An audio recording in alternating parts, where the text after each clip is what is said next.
오늘 말씀에서는 우리가 이 세상에서 살아갈 때에 좀 구체적으로 조심해야 되고 또 어떻게 살아가야 되는지를 오늘 말씀해 주십니다.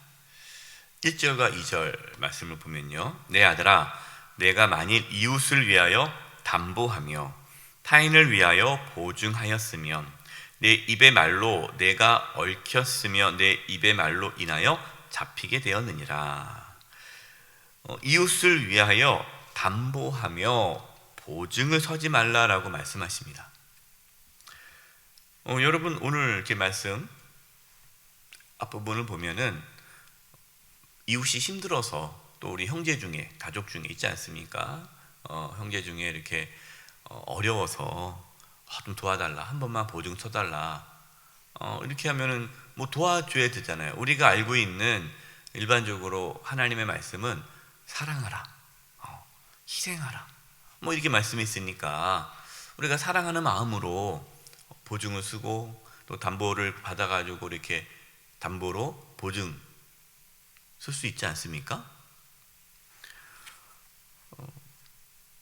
근데 오늘 보증을 서지 말아라 이렇게 말씀하시면 뭔가 하나님께서 말씀하시는 이웃을 내 몸과 같이 사랑하라는 거고 좀 충돌되는 느낌이 들잖아요.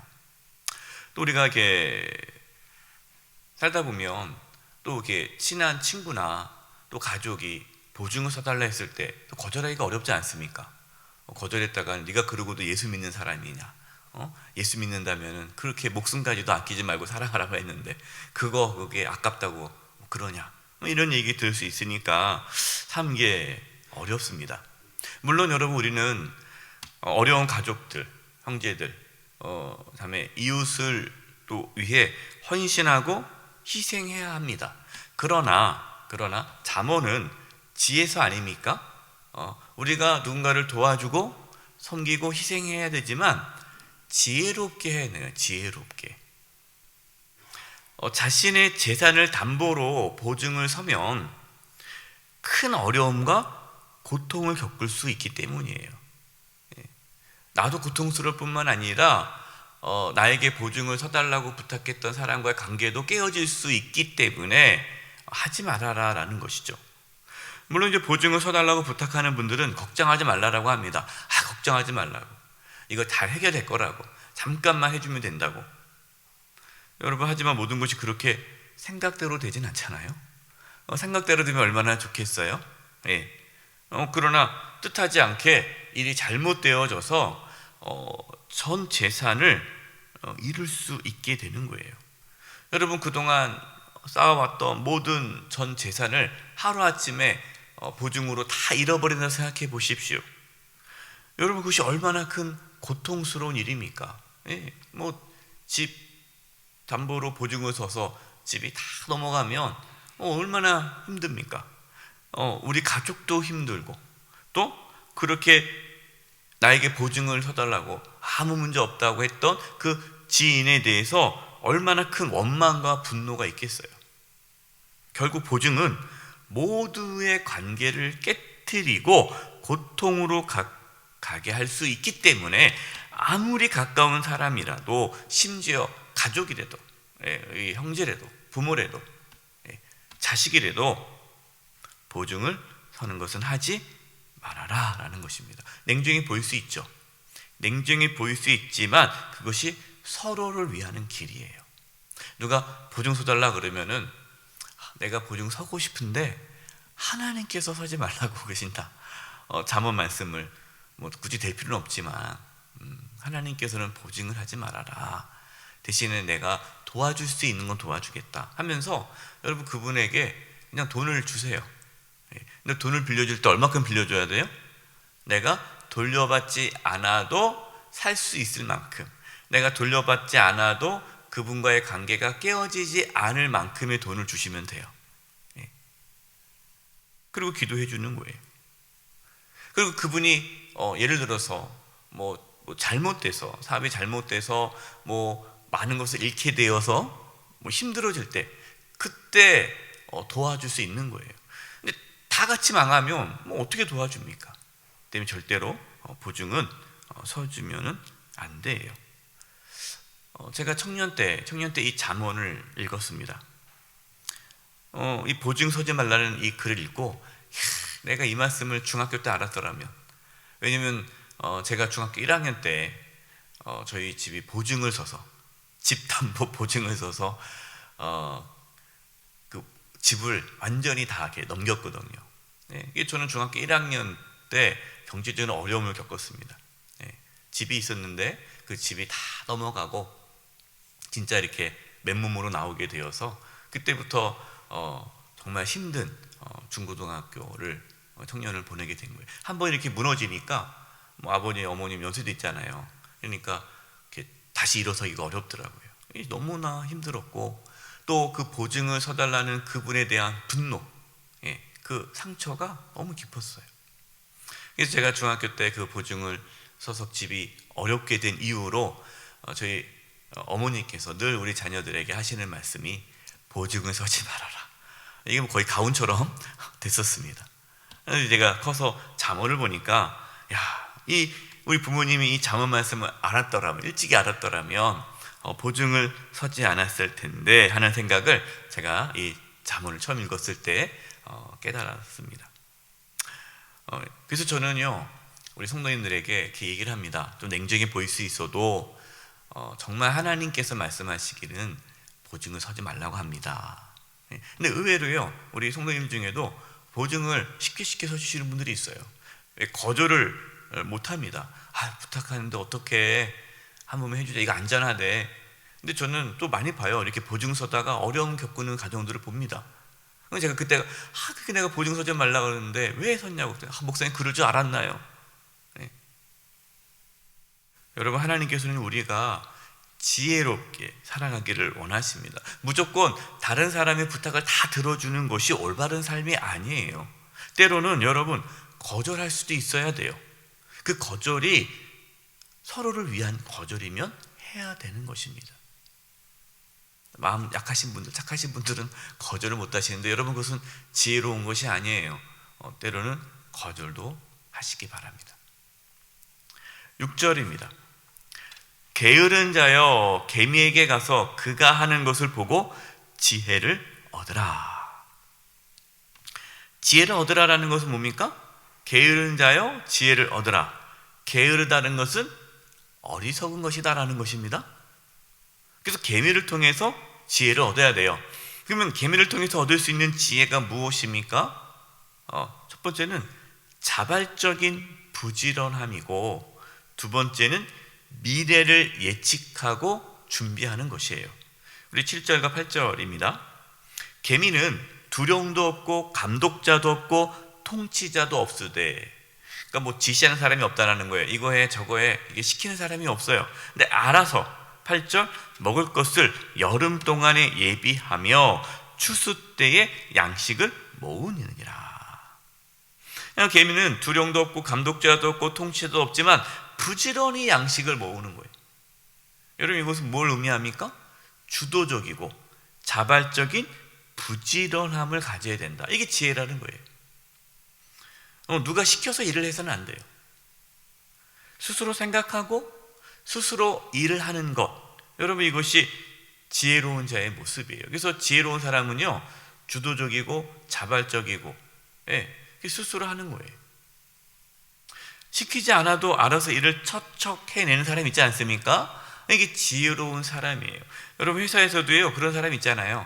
회사에서 알아서 척척척척 이렇게 일하는 분들이 있어요. 그러면은 얼마나 그 사장님뿐만 아니라 동료들, 상사가 얼마나 이쁩니까? 참 지혜로운 직원이 들어왔다고, 참 지혜롭다고. 왜 그렇습니까? 알아서 하니까. 근데 어리석은 사람은 어때요? 어리석은 사람은 시켜야 해요. 가만히 있다가 이거 시키면 그것만 딱 하고 가만히 있어요. 이게 시키지 않으면 안 해요. 이게 어리석은 사람이에요. 그런 사람은 회사에서 인정 못 받습니다. 못 받아요. 어떻게 하나하나 다 시킵니까? 어느 정도 이제 하면은 이제 알아서 해야 되는데 알아서 못 해요. 그러면 그 사람은, 그 직원은 어리석은 직원이에요. 저와 여러분, 알아서, 이게 어렵더라고요. 이게 우리 특히 남성분들은 집에서 알아서 일하는 게 어려워요. 아내들이 그러잖아요. 꼭 말을 해야 하냐고, 알아서 일하면 안 되냐고. 남자들은 사실은요 좀 둔합니다. 그래서 집안일을 잘 못해요. 예. 그래서 때로는 좀 알려주셔야 돼요. 예. 그러나 좀 지나면은 이제 알아서 또 이렇게 일을 하게 될 거예요. 또한 지혜로운 자는요 미래를 예측해서 준비합니다. 미래를 믿음을 강조하시는 분들 중에 이런 분들이 있어요. 믿음을 강조하시는 분들은 나는 그냥 다 맡겼어. 나는 대책 없이 살아. 그러니까 대책 없이 사는 것이 믿음이라고 생각하는 분들이 있어요. 믿음. 난 다 맡겼어 하나님한테. 여러분 그것은 믿음이 아니라 무엇입니까? 어리석은 것이고 게으른 것이에요. 대책 없이. 물론 여러분 우리는요 우리의 힘으로 우리의 지혜로 미래를 준비할 수 없습니다. 너무 또 이렇게 막 대책을 세우고 계획을 세우고 너무 또 미래에 대해서 자기가 뭔가 다 할 것처럼 하는 것도 문제가 있어요. 혼자 미래를 준비하라는 말씀이 아닙니다. 하나님께서 주신 지혜로 미래를 예측하고 준비해야 한다는 뜻이에요. 우리 목회자들이 이 코로나 시대에 또 앞으로 어떻게 교회가 어떠한 어려움과 위기 또 앞으로 이 시대를 분별하면서 어떻게 우리 교회가 뭔가를 준비하고 우리 성도님들이 어떻게 신앙생활을 해야 될지를 미리 예측하고 준비하고 방향을 제시해 주는 것이 목회자가 할 일 아닙니까? 그리고 그것들을 우리 당회원들과 함께 의논하면서 당회가 미래를 예측하고 준비해 가는 거예요. 여러분 이게 필요한 거예요. 이게 지혜죠. 하나님께 다 하시겠다고, 하나님께 다 알아서 하실 거라고. 그래서 아무것도 준비 안 하면 안 되는 거죠. 우리는 미래를 부지런히 준비하면서 그러나 우리 자신을 의지하지 말고 하나님의 인도하심을 구해야 합니다. 여러분 요셉 보십시오. 요셉이 지혜로운 자죠. 하나님께서 그런 지혜를 주셨습니다. 그래서 흉년을 대비하여 곡식을 준비한 것처럼 저와 여러분들은 부지런히 준비된 삶을 살아가는 지혜가 있기를 바랍니다. 이제 지혜자는 하나님께서 미워하시는 것에 대해서 말씀하십니다. 17절에서 19절이에요.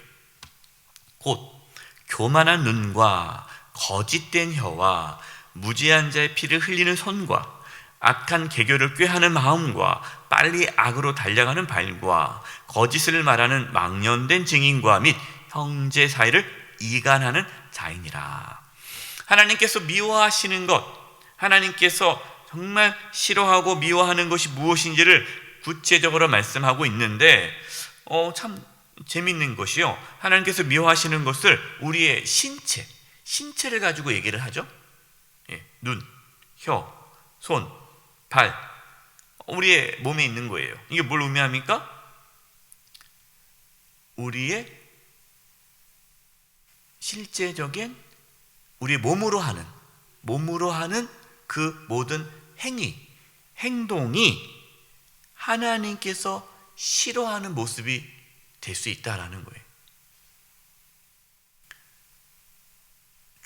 죄는 하나님께서 싫어하는 것은 우리의 몸으로 나타난다라는 거예요. 보여진다라는 거예요. 하나님께서 싫어하는 것들을 가만히 보세요.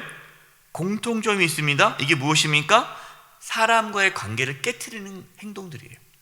사람과의 관계를 깨트리는 행동.